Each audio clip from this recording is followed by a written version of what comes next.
Hey Coach, Smitty was just out here and I asked him a question about kind of equating him to that specialist on the bench in baseball, a pinch hitter, or that super utility guy.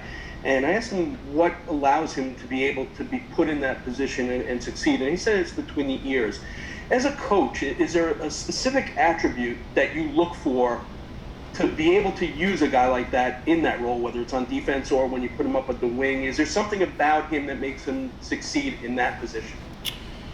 Yeah, one of the things about Smitty is he's true to himself, and his personality is every time he's out there, he plays with passion. He's a guy that plays with a lot of, he's got an edge to him. He's always had that, from the time we watched him when I was at BU. I mean, it's something that comes naturally to him. So regardless of the situation, when he's out there, he's giving it his all. And his personality is infectious. But this isn't just about that. He played well the other night. I mean, obviously he's been up back and forth. Was after we traded Brady, had a regular spot on D and played well. So, I don't know if I'd call him a pinch hitter. He's a guy that we feel comfortable with when he's out there. I think he had a good camp. I thought he played well the other night, and he brings an element to our team just naturally, instinctively that is very beneficial, not only from his play but his personality.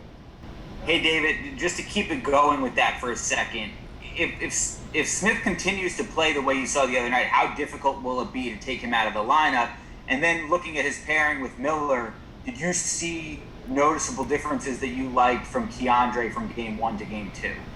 Yeah, I think Keandre's play was what it was, not because of his partner, just because it was a second NHL game. I thought there was a level of comfort they didn't have the first game, no nerves. We got off to a better start. I think a lot of those things factored in. I don't know how much so it was his partner.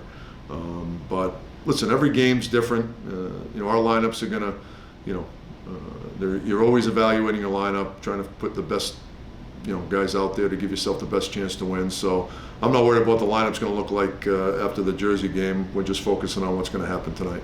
David, I'm curious with your move to put Capo back down with Phil Hedl and Phil DiGiuseppe.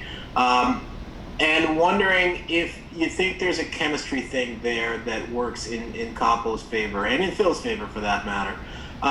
You had Capo obviously up on the second line with Panarin and Strome throughout training camp.